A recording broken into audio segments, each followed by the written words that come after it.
Good morning. দাদা এজন আহিলে বাঘমাৰীৰ ভিডিঅ' চাই থাকে, আধা কেজি মাংস ল'লে। এইটো ৰেড মিট পুৰা আৰু অলপ চৰ্বি, এইটো বেলি পিছৰ চৰ্বি ধুনীয়াকৈ দিছোঁ আধা কেজি।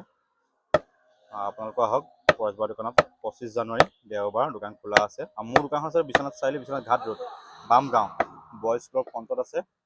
আপোনালোক আহক আৰু গাহৰি খাওক, এনজয় কৰক। এতিয়া বৰ্তমান অসমৰ জনপ্ৰিয় খাদ্য গাহৰি হৈছে। গাহৰি খাওক, এনজয় কৰক। পিকনিকৰ ছিজন, গাহৰি ধুনীয়া একদম পুৰা মজা আছে। একদম মজা মজা পিচ, এইটো বেলি পিচৰ হয়, চৰ্বি মাংস লাগি থাকে।